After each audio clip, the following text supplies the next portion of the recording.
Hey, what's going on, everybody? It's Animac here from Anime Uproar, and welcome to a brand new episode of the One Piece version. And in this episode, we're talking about the first half of the Water 7 arc, chapters 322 to 349. And then next week, we'll be doing what? 350 to 374. Yes. Joining me today, we have my usual co-hosts and BFFs, Briggs and Nux. Nuts and Briggs! Classic. And now, for the first time on the One Piece version, we have my brother, Gozen, who also runs the Anime Uproar channel with me. Gozen. What up, everyone? On Anime Uproar, I'm the one making the One Piece videos, so hopefully you can stop getting comments about Animac being a phony version. Yes, so basically, on the Anime Uproar channel, which is run by the two of us, Gozen makes One Piece videos, and he's caught up to One Piece, and he's been one of the main people encouraging me to actually start it finally. So he makes videos about One Piece there. I don't help him make it, and I don't watch them, but he constantly gets comments from people saying, "Bro, Animac, I thought you were a One Piece virgin, but you're making these videos about the latest arcs in One Piece. Are you lying to everyone?" And I know our voices kind of sound similar, so in this podcast... The answer is yes. In this podcast, we're going to be proving once and for all that Gozen is a real person. He exists, and he's the one that makes the One Piece content. I'm also just a voice like Nux, but I'm not Animac. I was about to say, I'll believe it when I see your face. Real. Yeah, we're in the same house, in different rooms, and we tried to both do webcam, and like our connection started stalling, so I'm doing webcam, he can't. Sure, Animac. You were there, man! You were there! I've also met them both in person, so... I'm on Briggs' side with this one, not gonna lie. Man, I'm definitely excited to talk about this arc, though, because, first of all, I love the design of Water 7, the city, like, everything from the water train to, like, the whole Venice on steroids look of Water 7. That really drew me in right away. I was like, man, Oda is so creative. I love how much fun he's having with this. And then the actual arc had twist after twist after twist. It's crazy, bro. Yeah. It's crazy. I finally know who Rob Lucci is. I heard you guys mention this name so often, but I never realized that he was actually a pigeon. Blew my mind. Facts. Blew my mind. All right, Bro. how do we want to start this? I'm so excited. I don't know what to talk about. I don't know what to say. I guess we should start from the beginning. We got introduced to an absolute mad lad that has hair coming out of one side of his head that he could stick it in and it comes out of the other side of his head. Aha, the cowlick. Yes. Wait, wasn't that just like a random dude? That's a random dude. I was like, Okay. bro, why are you talking about him and not the fucking, like, Yakuza frog? That guy was a badass. Oh yeah, the the frog frog that- with scars that just wanted to fight the train. Just taking on the train in a manly battle. Luffy went from wanting to eat it to, like, respecting it real quick. It was great. Yo, but how Yeah. cool is the world building that there's this train that goes on the sea? Like, there's this Very massive cool. metropolis, this crazy city, and there's a train, bruh, run by someone that somehow looks like she should fit into Big Mom's family. But aside from that, we got introduced to another long-nosed individual. Yeah, his name is Kaku, I believe. It is, it is. That's what Briggs told me. Yeah, so there was a lot of cool stuff happening here. So they all go to Water 7. There's a lot of things going on at the same time. So we have the fact that the Going Merry is basically falling apart, and they're not able... It appears that they're not able to fix it, but Usopp refuses to give up on it, and there's this whole tension. Then there's the whole idea of Robin going missing inside of Water 7, and no one knows why. And then she later says that she's leaving the crew, and it was like, what the fuck is going on with Robin? And then there's the whole twist with the CP9 secret agency of the world government infiltrating. Man, is there so much stuff going on? I don't know. I don't It's know where to start. amazing! I love this arc! Oh, Yeah, there's so many elements at play here. I was Yeah, like surprised how much they covered in just that many chapters. Yeah. Alright, so we got introduced to the Frankie house, who immediately got into a little squabble with Zoro. Yeah, and the Frankie house, rest in peace, because... Dude, I They love... got Arlong parked really hard. They felt like real pirates in that moment when they were just like, because obviously they're serious. Usopp got his ass kicked trying to get the money back and all that. But I just love when it's actually like that gruesome in One Piece because they feel like pirates. These guys are your enemies. They stole your money. They beat up your friend. They broke their bones and destroyed their house. Left everything in tatters shatters before they left. It was great. I love that And too. I also, feel like we don't like- see that in all shonen. Not really, but also you got the scene of Usopp who like feels like he betrayed the crew because he got like the money got stolen, and he's lying there on the ground crying, and he feels like he betrayed the crew because he was the one in charge of getting the money to save the Going Merry, and he has this crazy attachment to the Going Merry as it is. So Yes. he's like this quivering pulp on the ground, crying his eyes out, not because he was beaten, but because he feels like he let them down. They're gonna bring the Merry back. And it's because of him that they won't be able to. But little does he know, they can't save the Merry anyway. Yeah. So his breakdown there is an amazing precursor to one of the top 5 fights in One Piece. And again, Yeah, and the courage that he built up to go and face the Frankie Pirates, knowing that he was weaker than them, is another great scene for Usopp. That normally he's very cowardice. Yes. So let's talk about the whole Usopp Going Merry thing first. Let's start it off this way, then we'll go into Robin and the whole iceberg thing. You didn't even really talk about the Frankie house. You just mentioned it was cool that they got beaten and that was it. No, but Usopp, the Usopp stuff is part of that, so let's talk about it. I think that I totally can understand where Usopp is coming from here. Like you guys said, he lost the money, he got jacked, and he feels bad about it. He lost a third of their money. By the way, can we appreciate Nami making sure they don't get ripped off? Yeah. Can we have a Nami appreciation moment, which we do every stream because of me? You know what I think was an even better Nami moment than when she wasn't letting them get ripped off? That when Usopp lost the money and he's crying, Nami says it's okay, it doesn't matter that you lost the money. Like you're Yes, Yeah. Nami said that. Nami, bro. That was beautiful. But yes, I do very much. I loved how she used Luffy's bounty to her advantage. He's worth 100 million berries. So if you continue to rip us off, we're gonna scalp you or something like that. And it's just Luffy would never use his bounty for leverage, while Nami is actually uses strategy when negotiating. It's great. Yeah. But another Nami, important thing in this I arc never that we see donate throughout- I never donate to like streamers on Twitch because I don't watch much of them, like girl streamers and stuff. But if Nami was a streamer on Twitch, I would donate. You would simp. Not gonna lie, I would say. and she's Anyway, not yeah, even a so MILF. That Nami- just talks about how great of a character she is. Yeah, Nami wasn't that much of a central role yet in this arc so far, but she definitely had some cool moments, and I like that. Yeah. And then Usopp, yeah, so he really didn't want to fail the crew. He felt terrible about himself. Then he comes back to the Going Merry, and Luffy, in the meantime, was over at the docks, and the experts, the shipwriting experts, told him the Going Merry can't keep going because the main part of what is it called, the hull or something? Sure. I The don't thing know. Was it the mast? No, it's just the, Keel- it's no, the no. bottom strip of the boat that the rest of the boat is built Keel. off I from. think Keel. Keel. Yes. Okay. Yeah, it might be keel, definitely not mast. And whoever, if there's like a ship builder listening to this podcast, they're gonna be so frustrated with our lack of knowledge. Okay. But yeah, so Luffy is told this, and for the first time, maybe ever, Luffy is the more reasonable character. Wait, hold on. He really First- has to. Hold on. Before that, Luffy was not going to agree. Luffy was like, "No, that's impossible. It's not true that the ship is like finished or whatever." And Yeah. then the carpenter guy with the weird emo lipstick says to him, "And you call yourself a captain?"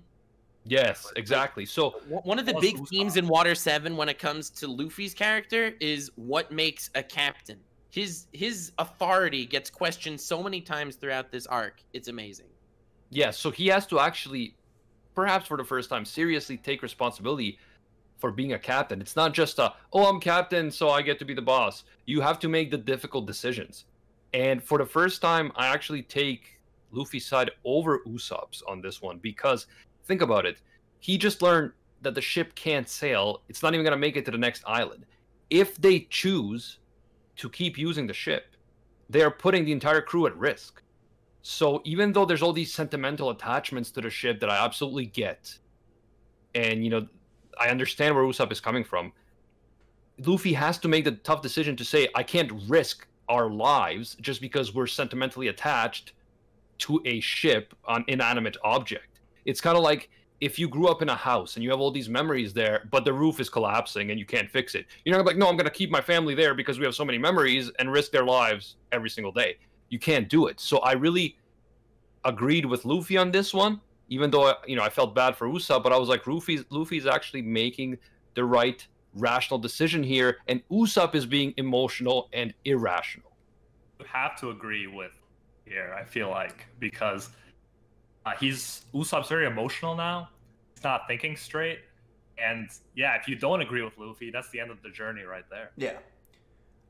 It's sad because at the end of the day, they see the ship as a member of their crew. They've been through all this stuff together. But at the end of the day, they're pirates. The second you raise the pirate flag, you are risking your life to achieve your dreams and to go on these adventures. And to achieve their dream, they need to sail across the entire world, or around the entire world, pretty much. So at that point, you got to realize, like, if you look at the ship as a crew, a member of the crew, sometimes people die and can't make it the entire journey. That doesn't mean, as the captain, he has the responsibility to be like, if it's possible to save it, we will. But if it's impossible, at that point, we got to say goodbye and keep pushing forward as pirates. Yeah, so that's the thing, like, it's about not risking the lives of your crew. That's, you know, that's the big thing that we have to remember, because yeah, it's great to have this ship and these memories, but if the ship sinks, someone might die. You're putting more people at risk. Exactly. Yeah. And I mean, I get Usopp's whole thing, like the ship sailed in the sky, bro, like the ship can make it. But yeah, it was a really cool moment. And then that fight, let's talk about the fight, because what happens is Usopp decides to fight Luffy for possession of the Going Merry, because Usopp gets so mad that he decides to leave the crew, and he's like, I'm going to fight you, Luffy, for possession of the ship. Now, again, the ship has been with them since Usopp joined the crew. It's from his home village. So all of that stands. But, and I like the fight. The fight, Usopp uses all these clever tricks and uses the dials in a way that he actually is controlling the fight at first and really giving it to Luffy. But at the end of the day, he can't defeat Luffy, and Luffy ends up winning. But it was so emotional because Luffy's obviously upset about it. So even when he wins, he's crying, bro. He's crying, but he has to be strong. So he's crying under his hat because he has to do what's right for the rest of the crew. At this point in the series, this is my favorite fight, and it continues to be for a long time. Hands down. This is my second favorite fight, I think, in the entire One Piece story. And I remember first time reading it, and I was like, wow, Usopp did way better than I thought he would. Yeah. I really respect him for that. He put his heart and soul into this fight, and it was such a There's the beautiful scene. There's the beautiful moment where Luffy's crying and Usopp's on the floor, and you get a little panel of Mary, and it's a flashback where Mary's like in the rain and wet, and it looks as though Mary is crying as well. Because remember, Mary isn't a normal ship at the end of the day. Remember what happened in Skypiea? Clearly, there's something going on with the ship. And maybe that's part of the reason why Usopp thinks there's still a chance. Yeah, so someone like mysteriously fixed it back in Skype. I'm still wondering about that. I have no idea, but yeah, it was a deep moment. I still think Usopp is overreacting and throwing a temper tantrum. Yeah. Because at the end of the day, he definitely was, because he was too emotionally invested. Yeah, and I respect his feelings, and I respect how he used so much strategy and his knowledge of Luffy and Luffy's fighting style to actually fight him. But yeah, like, Usopp, bro, you can't put your crew at risk. And you're talking about how important it is for the Going Merry, an inanimate object, to be a part of the crew and not to abandon it, and then you abandon the crew because of this one argument. Yeah, like, I think it's about him. It's not just him. Like, he's not bringing something to the crew. He thinks he's almost doing them a favor at this point if he leaves it. Yeah, that's true. That's a good point. Yeah, he feels useless. I'm gonna abandon you guys. He's like, you guys are probably gonna do better without me because he feels so bad right now. Not only do I think he feels useless, but how can you, after you challenge the captain of your ship to a duel where you went all out, how can you show your face and still just keep going like nothing happened? And that's why one of the best moments in this arc, I think it's in this half, right? The Zoro moment where Luffy's like, whatever. No, I don't. Is it? There was a Zoro moment, but I'm not sure which one you're talking about. There was a Zoro moment when Luffy was walking back to the ship after he beat Usopp, and Wasn't this one. and Zoro says like that's the burden of a captain. Yes. Yes, correct. And he even tells Chopper not to go back and heal him. He's like, don't pity him any further at this point. Like he just got his ass kicked by the Frankie Pirates. You would only feel Pirates. worse if you went to like worry about him now. Yeah. And I think that's an interesting thing because so far the idea of captain and even like Usopp and Luffy fighting over who's captain, it's been just jokes. It's been just for fun. Oh, captain is a cool title and you can call yourself the captain. But this is the first time that, you know, the actual obligations of being the captain are causing real friction and tension, and you have to make tough choices. Yeah. Because Really, usually this was very mature. Usually compared Luffy to, like, is earlier part. Yeah, exactly. Luffy's normally the friend of the crew. It seems more like he's the friend of everyone than the captain in like compared to other pirates and other groups, right? And he's all about having fun and going on adventures, and like these are his nakama, which translates to like friends, right? Yeah.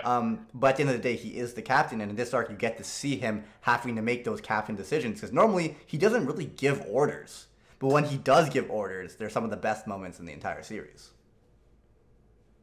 Yeah. And I feel like this is one of the first real ones.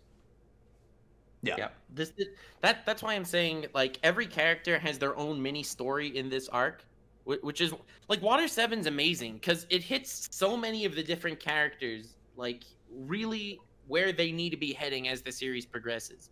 You got some amazing Luffy moments as far as what it means to be a captain. Like even more than like overcoming personal issues or fighting someone with an ideology that counters his. Like what is a captain? That's really the Water 7 arc for Luffy. Like in the entire series. And you get more Usopp character development than any other arc.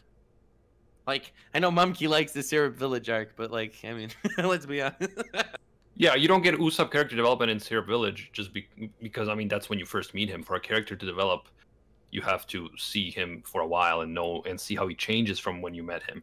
Now, I will say something, and you guys are going to be like, oh, this is off topic. But I was reading in one of the question corners, and I went from initially saying that I think Nami is cool and best girl, but not really waifu, to me now simping and saying that she's waifu. And I was thinking it's because her character developed. But apparently, according to Oda, she has been physically developing as well as the story has progressed in the way he's been drawing her. So Yes. Am I truly that shallow that I started thinking of her as a waifu because subconsciously I realized that she was physically developing? I hope not. I hope it was also because of the character development, but, you know, I just wanted to say that and put it out there. Love you, Nami. I believe that. I believe that's one of the reasons that puts you over the top. Because she's getting closer and closer to that ideal MILF of yours. Every day that passes, she's one more closer. Exactly. I mean, that's cool, you know. Time is my friend. And Well, then, Robin is closer to the MILF status, but yet you still which is prefer why Nami. this Yeah, I just like action is Nami as a dragging. character more, and I relate to her more, and I also like her art design better than Or Robin. yeah, is it because her boobs are growing while Robin's nose is staying the same? Wow. Deep philosophy here, guys. Always. Let's talk about now the whole assassination attempt against Iceberg, who is the manager of the Galley Law, is it? The Yeah, Galley Law I think- Company, yes. Yeah, Galley Law Company, and also the mayor of the city. So there's an assassination attempt after Robin goes missing. So Robin is out one day in the city with Chopper. Suddenly some masked guy shows up, and a bunch of like Venetian-esque masks are present throughout the city. So it's the city's based on Venice. They have festivals there where they all wear these Venetian masks. And this is present now in Water 7 as well. It's like a festival time. And this one massive person with a mask shows up, contacts Robin, and Robin suddenly disappears. And then allegedly Robin was part of an assassination attempt against Iceberg. People broke into his mansion, shot him, left him for dead, and Robin was apparently one of those people. And Iceberg has her wanted poster from when she was a kid in his office. So that mystery around Robin, why did she disappear? Later on, she tells Sanji and Chopper that she wants to leave the crew, that she's just trouble. She's she has a darkness within her, playing up the whole, what's his name, Aokiji? Yeah. Aokiji stuff from the previous arc. And then it turns out that she's working with these world government secret agents called CP9, who are there who infiltrated Iceberg's operation in order to find something that they've been looking for. So yeah, that whole mystery thing was pretty crazy. And then the twist, the reveal of who CP9 actually is, I thought was pretty nuts. Yeah, that was awesome. That was amazing. Because they're these characters, like, I mean, when they were fighting in the past, they were all using, like, their go-to, you know, carpenter equipment. Like, they were fully in character, like, man. Yeah, they were using saws. They were making fun of his pigeon. The pigeon, yeah. Dude, but can I just say, so in regards to the assassination, if you remember when Robin first joined the crew, when she was talking to Usopp, she said that assassination was her specialty. I just think that's a nice little attachment to her being apparently part of this assassination. Oh, okay. Yeah, I kind of forgot that. She's perfect for the job. Yep. Animac, how did you feel about doing this? Not totally clear on how you feel about her as a character, but were you like, did you feel betrayed? I mean, I just kind of feel that there's more to the story. Definitely. So I 100% feel like whatever Robin is doing is because she has to do it. It's not because she's actually trying to abandon. Like, I'm not falling for this ruse of, oh, she hates everyone and she destroys every organization because she's evil. I think there's a lot more to it, and we do kind of figure that out because it turns out that what the CP9 people are looking for is blueprints to the previously mentioned secret weapon known as Pluton, which it turns out was a ship that was created many years ago, and now the world government wants to recreate it, from my interpretation, in order to, you know, further increase their powers. And the reason Robin is so important is because she's the only one that can interpret the poneglyphs, and the poneglyphs are crucial in order to locate and rebuild these ancient weapons, which are so massive and so potentially dangerous that they can destroy the entire world. Well said. So there's clearly a lot going on with Robin beyond this. So we know that, like, I can't say anything. Fuck. Yeah. No. I was like thinking in my head a way to word it that, like, it's just a complicated situation, and at first glance or face level, it looks like she's betraying the crew, but obviously there's a lot going on. And Animac, you probably like the philosophy going on about whether you can have peace without a huge weapon threatening people. Animac? But yeah, it's an interesting concept because we lost him. No, I'm here. Can you hear me? Yeah. It's an interesting concept because, okay, let's talk about the CP9 people, because it turns out that some of the closest people to Iceberg had been secret agents who were basically undercover for 5 years, gaining his trust and all this stuff, because they knew that he was the only one who had possession of this secret blueprint that they were looking for. So his secretary, Khalifa, ended up being a secret agent. Pigeon Boy, Rob Lucci, one of his workers. Also, Square Nose guy, Kaku, ended up being one of the agents. And the bar owner, what was his name? Blueno or something? Blueno. Yeah. No. He was also a secret agent, and these guys are so freaking OP. It's crazy. Like, they know this secret style of fighting, martial art, that allows them to do crazy things like turn their body into iron, turn their fingers into swords, practically. And on top of that, at the end of this part of the arc, like the last chapters we read, Rob Lucci turns into a leopard, devil fruit, massive creature thing.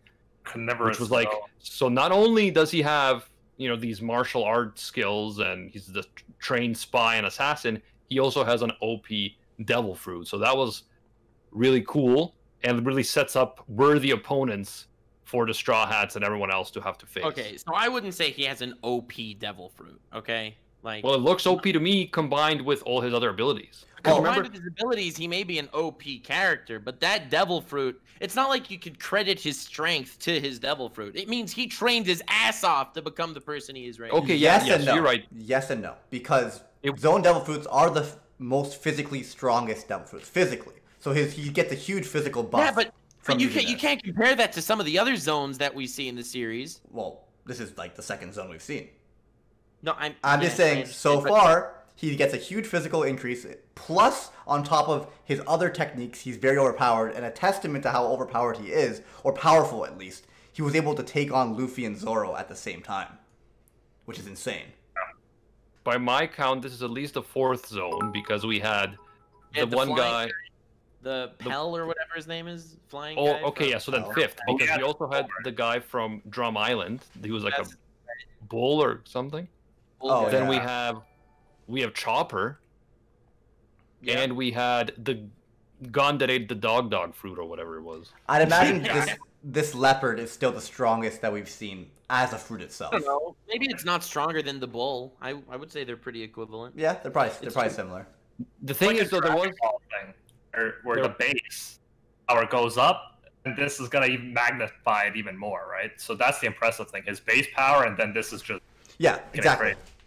It's funny. We legit have to do that in my One Piece D&D because I ate the bear fruit, and I got like a huge buff compared to everyone else just with my physical strength.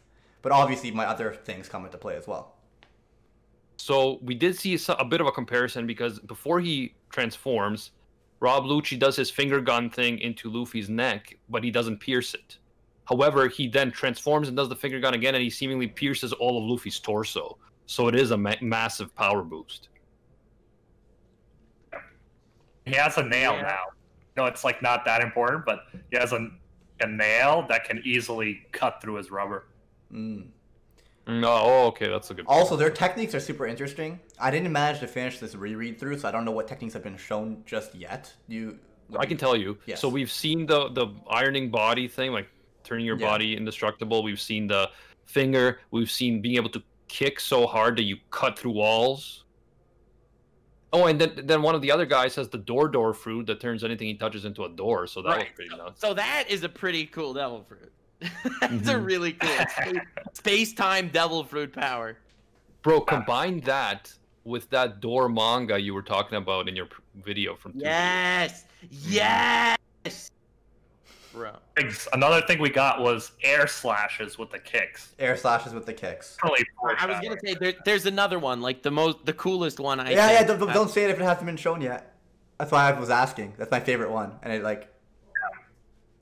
All right. Yeah, those are the only ones I can think of. I read up to like 3 chapters from the end. I'm just gonna skim those 3 chapters and see if it's shown.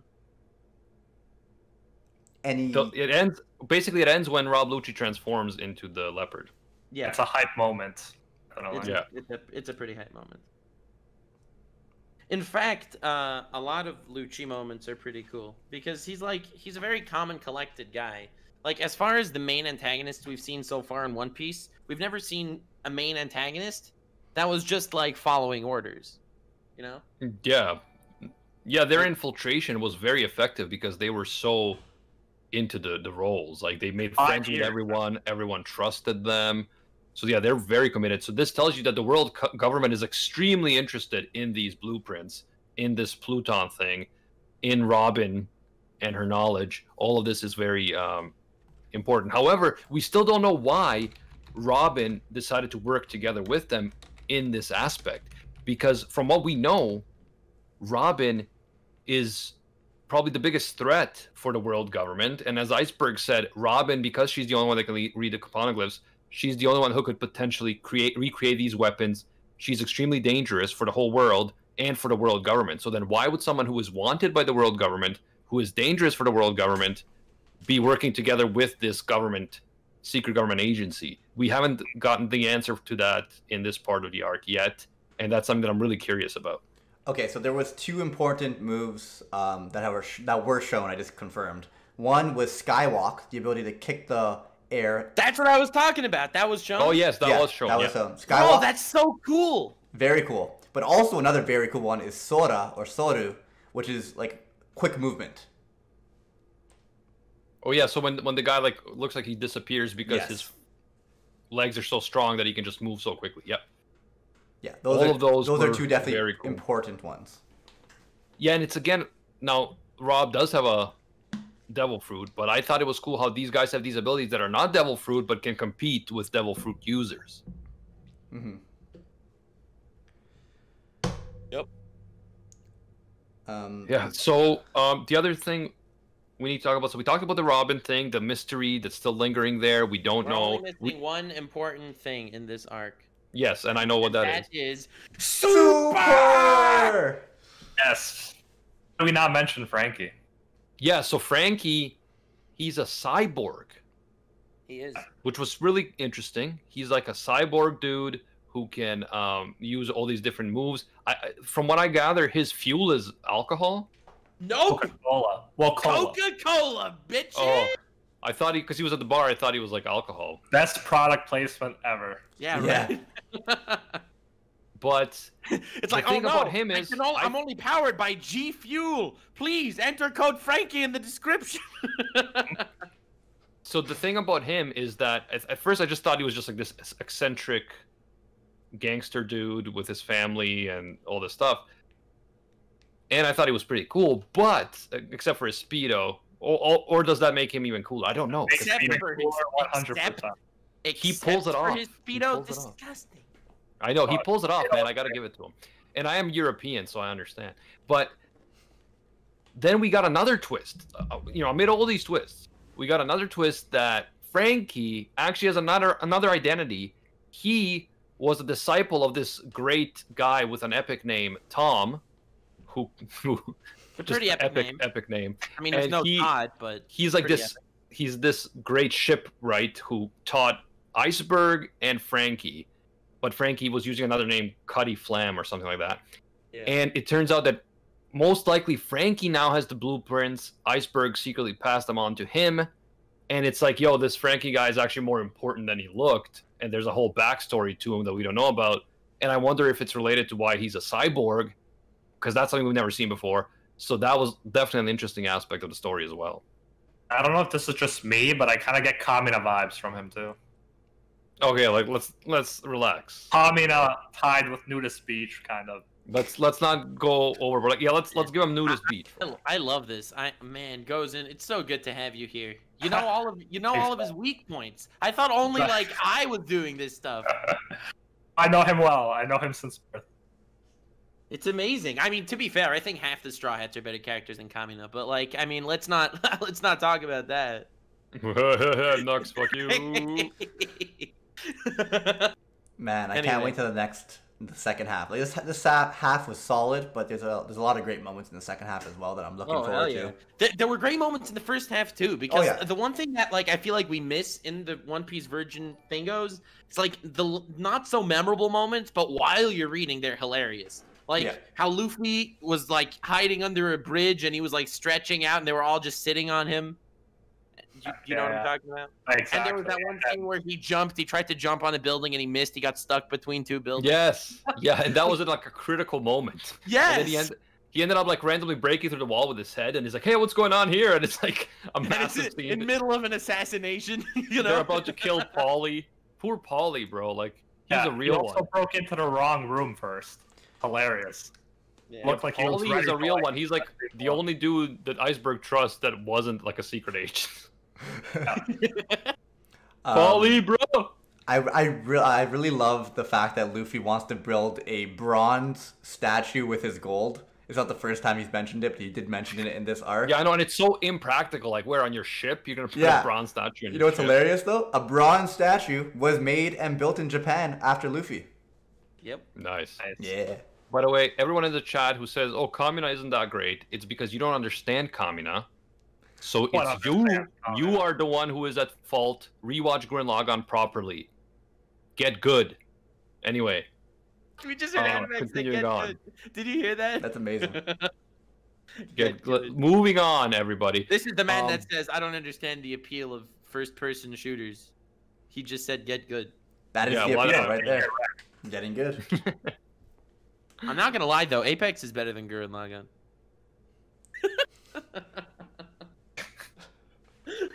I love this so much. Anyway, back on topic. All in all, what did you think of what were we even talking about before Nux Taku? We were talking about the epic verbal humor. Crimes. The epic humor in this arc. But now, I think as a wrap-up type thing, Mr. Virgin, compared to the previous arcs in One Piece so far, what did you think of Water 7? Yeah, so just what you said earlier about like certain moments that are funny, but we don't talk about them. Yeah, it's different doing a podcast, summing up the important things versus like doing a live read through where you Right, of mention course. every single detail. But you're right, there are a lot of like humor and things like that. While you're reading, you really enjoy it, but you don't necessarily spend time talking about it. And I know them in the comments, we sometimes get people saying, "Bro, why didn't you talk about this?" But it's just like we can't get to everything. There's so much stuff going on. And that is something that in this arc I really noticed. I love it because there is so much stuff going on. Like we have so many intricate plot points, so many character development points. We didn't even talk about the fact that there's like a big like monsoon coming to the city. Like that was just like a side thing. It's like, hey, there's a monsoon that could destroy everyone. Like on top of everything else that's going on, good luck. Like so much is going on. And I don't know if anyone noticed, but Venice is the inspiration for this. Venice is in Italy, and we got people called Frankie and Polly and Lucci. You know what I'm saying? Yeah. It all makes sense. Hey. It all makes sense. The Anime Stoner just donated 3,000 bits to say this and Ina's Lobby are his favorite arcs. They are super. They are pretty super. The one fight with Frankie was pretty great too. And I know, like, we mentioned... Yeah, there was a fight, Usopp's... Luffy versus Frankie, yeah. We mentioned Usopp's fight, like, relatively quickly. Because how can you talk about a fight like this? But this, I think, is one of those moments you need to watch in the anime, as opposed to just read the manga. Because with the music and the voice acting, like, they're crying, and it's such an emotional moment. I also thought it was cool how Sanji kind of was the one when Luffy was initially going to tell Usopp to leave because he was so hot-headed. Sanji is the one who steps in and he's like, hey, watch out what you're saying. You know, even though you don't usually assume that Sanji would care that much about Usopp. Yeah, so that's a cool Sanji thing and because Usopp had plenty bro moments. Like both Sanji and Zoro were very like together and rational and calm in this arc, whereas a lot of the times, and even in the previous arc, the Foxy arc, they were just like so unreasonable, arguing with each other like children. And in this arc, they're like, okay, clearly there's some shit going on with Usopp and Luffy. We better chill out. But when it comes down to what matters, though, they're on the same side. Like when it's just like when it's fights when they know that they could probably win themselves. Like they're not gonna humor each other. But when it comes to like the really emotional moments, they don't generally argue. But Zoro has gained my respect in the Water 7 arc so much, especially in the second half. But all in all, I'm really looking forward to seeing the second half because so far they've set up so many things, so many interesting mysteries, so many twists, so many reveals that I can't wait to see where it goes from here. Absolutely loving it so far. And yeah, so we've had emotional character development moments for many of the characters. At the same time, we've had a lot of world building. Like I love Water 7. That whole world is so creative and so cool. Like they got like canals on top of canals. Extremely cool. The whole mask stuff. And we have, again, the poneglyphs and the world history, getting more information on that. So there's everything is going on in this arc. Everything is here. Even in the side stories, we got like some Vivi. We got some Vivi action in the side stories, like the cover stories. So like everything's going on, man. I appreciated that Vivi story. There's a lot of small moments too that are like great, and one that I'm thinking of, I don't know why I like it so much, but they walk out after getting the money transferred from gold to berries, and you see Nami holding it normal because she's used to like having sums of money and dealing with it like a responsible person. You got Luffy, no care in the world because money means close to nothing to him, and he's confident that he can protect it, so he's just swinging around, tosses it above the water. And then they both, Nami and Usopp dive in and he just grabs it like it's nothing. And then right next to them, you have Usopp holding it, checking every corner because he's scared and worried and not confident. It's like a beautiful, small one-panel thing, and just without words, it's shown to us like the difference in their personality. Yeah, it sucks that he's the one that has to lose it. Yeah, it really does. All right, Animac, was there any fight in the series until this point that you think surpasses Luffy versus Usopp? Well, see, the thing is, I don't really pay that much attention to fights specifically. That's something I noticed, that fights themselves are not something that I'm super into. I'm more into the overall plot and character development. Yeah, but that comes through fights. Yeah, sometimes. I mean, something I really like about fights is when they're strategic, and I think Usopp showed a lot of strategy in that fight. And a great fight is going to have a lot of emotion, and that fight absolutely did have a lot of emotion. So, in terms of like epic, long, challenging fight, it's not as good as, say, the crocodile fight or the Enel fight. But in terms of the emotion and having a lot of strategy, it was quite good. But it was quite brief also in the manga. It was probably a lot longer in the anime. Yeah. But I do really appreciate. I don't want to say which is my favorite fight and stuff like that, just because that's not something that I'm really reading One Piece for. Is just like, oh, this fight is number one, this fight is number two. I don't want to worry about that because I just want to enjoy it as like. Well, in that case, I think you're going to be a huge fan of One Piece because I do think the fights are good, but it's more about the world, the characters, and the moments. It's the moments, bro. It's the moments, The right? moments. So I'm glad that you think that, because the actual fights themselves, they're good, but they're not like what One Piece is about for me. Yeah, like for Dragon Ball, I feel like fights is what it's about in many ways, right? The Frieza fight, the Cell fight, that's how you know. Frieza fight, Cell fight, Boo fight, all the arcs are around fights. The tournament, Universal Tournament arc, all of that stuff is about fights. With this, the fights are obviously a key aspect of it, but it's not the main aspect for me. I still suggest you watch the anime fight. It's only like 5 minutes or something. It's not like super long. Like, I suggest you watch the anime part of Usopp. Okay, link me somewhere on Twitter or something so I can check it out. Yeah. Will do. Music always adds a lot to it. In regards to the fight, and even in regards to what Gozen said earlier about it sucks that Usopp was the one who lost the case, and he was the one that was so terrified, it's because Usopp knows himself and he knows his weaknesses, and he knows Luffy as well. So like in this fight, you get to see the fact that he knows himself. He starts off the fight by screaming that he has 8,000 men, by trying to do, faking his injury with the ketchup star. He knows he's weaker than Luffy, and he knows that his weaknesses. So he fights in his own style because he accepts himself for who he is, kind of. So like he tricks Luffy into thinking that he's injured for a second, and then he gets an attack off, and he has it so laid out with strategy because he knows he can't take Luffy on in a head-to-head fight. He knows he has no chance. And I think even with all that strategy, he knew going in that he was going to lose. But he had to fight for his feelings anyway. Exactly. Yeah, he did. And he knew. And he also used his knowledge of Luffy and Luffy's fighting style to his advantage. That's not something you can do with like unknown opponents.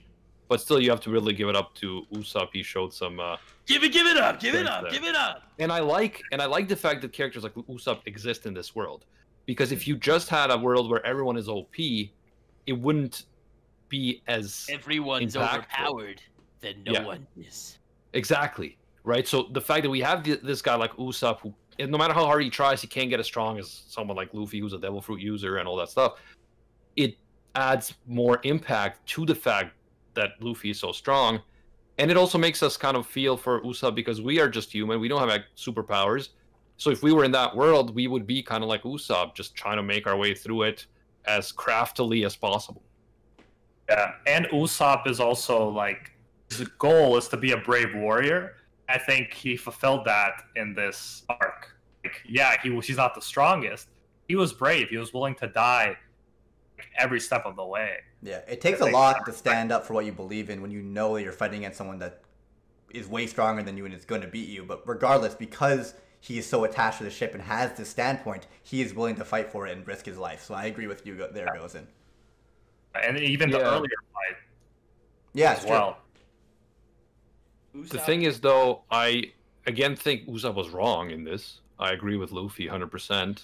Yeah, that's true. But he also, was right. But you see the emotional place he's coming from, though. It's not all about right and wrong. Luffy was in shock the first time too, right? So this is like Usopp wasn't there when he was originally told. Luffy was against it as well, but then he came to it in realization. And Usopp has more of an attachment to this ship. It's the ship that Kaya gave to him. Yeah, Nami and he also Nami even tried to tell Usopp that Luffy was, hurt in the beginning, and he's like, "No, Nami, stop talking. Like it doesn't matter. I'm the captain. He needs to listen to me." Yeah, and Usopp, like you said, he wasn't there, so he was in denial. Yeah, but at the end of the day, he should trust Luffy enough and the rest of the crew to know, they're not BSing me, and this is at the end of the day a ship. There's a lot to it. It's emotional. There's memories, and he's the one who fixed it, you know, the best he could. But at the end of the day, you know, the lives of the crew come first. But in real life, you have people who become emotional and don't think straight. So it's not like a bad thing. I just have to say that I found it was interesting that I was actually agreeing with Luffy for once instead of the usually more reasonable and rational Usopp.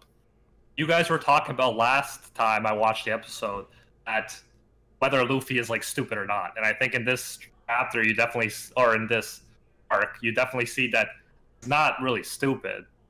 Just that when he needs to be, he can be mature and make logical. Yeah, in the chat we have, it's just a ship, bro. It's so Going Mary was like a son to me. Yeah, it was like a son to me. Saying it's just a ship is such a weak mindset. Someone said it in the chat as you said it. Yes. But yeah, like at the end of the day, Usopp would definitely not be able to live with himself if he insisted, let's take this ship, and something happened to the ship, and someone in the crew died and drowned because of it. So like, at this point in the series, Usopp was still my favorite character when I was watching it the first time. And I mean, it's obvious he's a better character than Kamina. That's not even a discussion. But like, he's a really damn good character. Like, he feels like a real person, and like you feel bad for this man. But guy who relates on a deep level with Hisoka. Yeah, I relate to Hisoka, and I relate to Usopp, god of this new world. Bow before him. Anywho, yeah, I liked Luffy here because often Luffy, to me, I can't relate to him because he's so reckless Awesome. and just crazy. But in this one, Weird I liked he got some character development with the whole captain thing, learning what it is to be a captain. So I'm finally starting to relate to him a bit more because I'm like, okay, so he is crazy, but when it's time to step up, he will step up. Yep. All in all, 10 out of 10 arc. Moving on. Oh yeah. Iron DA says, Khalifa doesn't get love, man, she's hot. Yes, she is hot, and I feel disappointed that I didn't mention that earlier because she is a hot secretary who is also a deadly assassin, therefore top tier waifu. You'll even get even more reasons to like her in the next part. Oh man, some Khalifa development. Oh yeah. Guys, please try not to spoil stuff in chat. Animax the One Piece virgin, and he's only watched half of Water 7, so yes, there's a few things that you said that I would love to interject, but I cannot.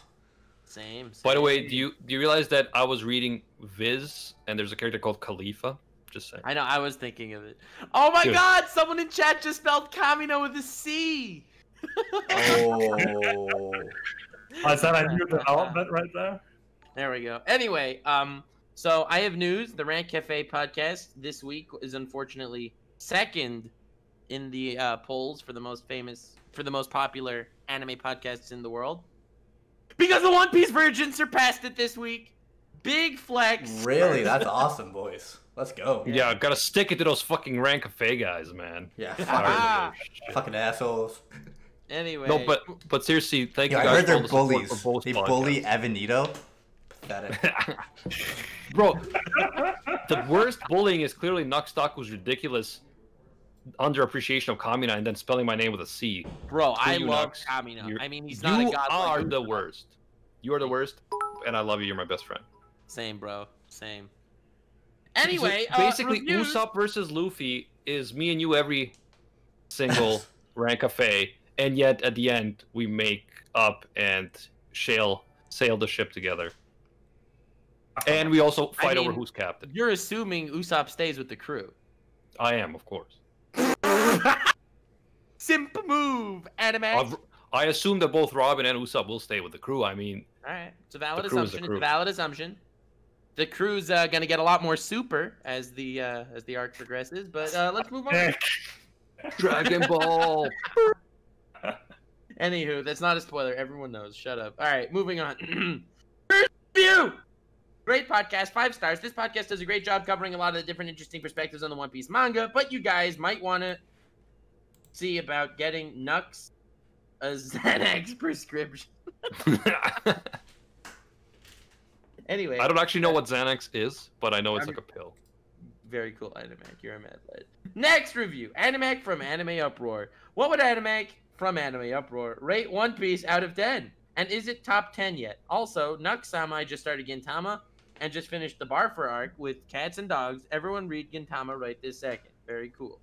Gintama Virgin podcast coming soon. Animac, how you feeling about One Piece so far? And where would you rank it? I'd imagine probably not in your top 10 just yet. Well, probably in my top 10 manga, yeah.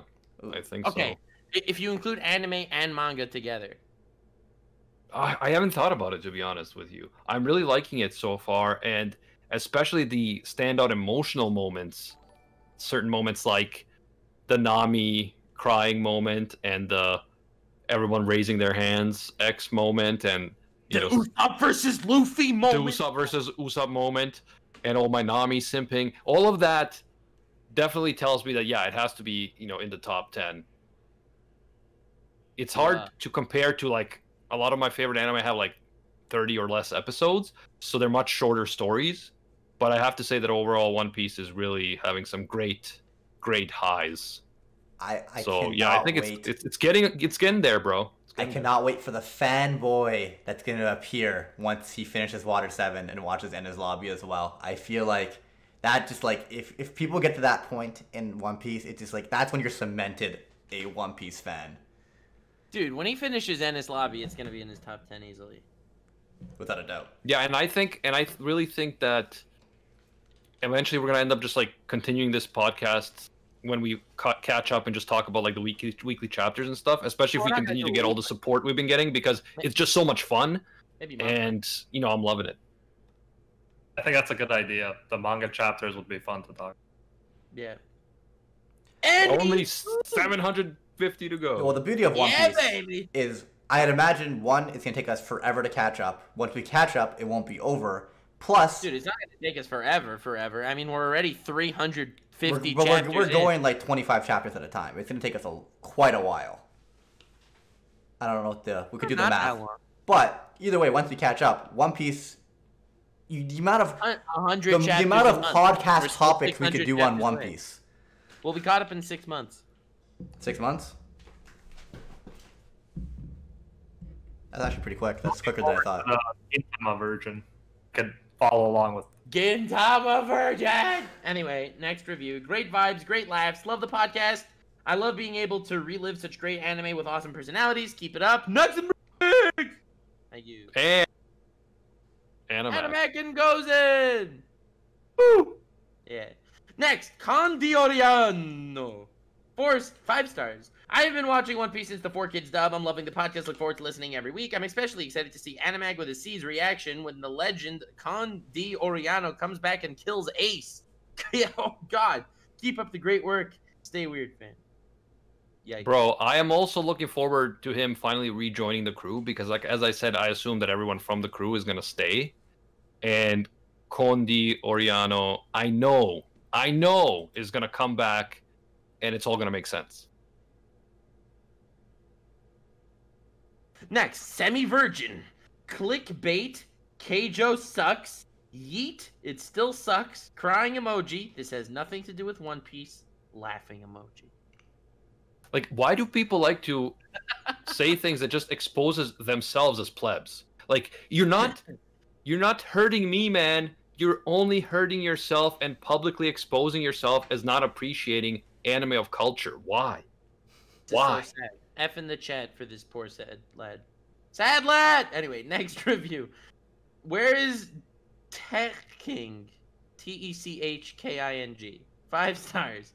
I don't know how you can have the best filler arc in anime and no one have Techking 101. Updated. Who's who? Nux is Zoro, always fighting with Animac. Animac is Sanji, but he wants Nami.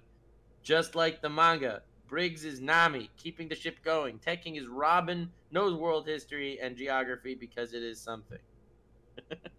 I think that's a fair assessment. Absolutely. And as we all know, the captain is Simeon Jimmy.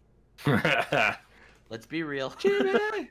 Anyway, next review. More epic than Sanji versus Mihawk. 5 stars. You guys are doing a great job overall with this podcast. My excitement for having One Piece kind of fell after having to wait a week for each chapter. But the enthusiasm that Nux, Briggs, and Animac with a CK And all the guests have for the series. Relit my spark for it. Anyone who rates it below 5 stars is a fool. Now go back and read only the words that are capitalized. None of the words are capitalized. Oh no, maybe it's the first letter in each word that are capitalized. All right, I'm down. You fell. Probably gonna say for it. You fell for it. Ha ha ha ha! It's a major meme. Yeah, wow. Anyway, next review. Nugs and Bricks! 5 stars, just finished Dressrosa. I have to say Corazon is the most impactful by far. I love Corazon, and I'm excited for the Dressrosa Virgin read-through. Spoiler, mention that a character is great. Exists. Right. Next, from the real Simpanito, 5 stars. Hello, I am Simpanito, writing a review for this amazing podcast. I am here to announce that I am releasing a One Piece Virgin t-shirt line. Oh, we did this last time. Never mind. Alright, that was the last one. Alright, so that's the reviews for this week. Thank you all so much for being here. Hope you if you want to support the podcast, remember to share it with your friends, One Piece fans, or people thinking of getting into One Piece. Even if they, now since we got a bunch of episodes up, even if they start now and they're reading fast, they can keep up with the episodes. And yeah, so that's the best way to get us to keep going with this. 350 to 374 next week. Rant Cafe. Patreon. Very cool. Link down below. Link down below. Do you have, Briggs? Do you know the episodes, the anime episodes for those watching the anime? I could pull it up right here. But I could check if you want. The anime episodes are 229 through 263 for all of Water 7. Okay. So that's all. Okay, so finish up to 263 for next week if you want to be caught up to the podcast. And yeah, it's been a pleasure. Loving this arc so far. Lots of cool stuff going on. Glad to have Gozen here so people realize that we are separate people. Pleasure.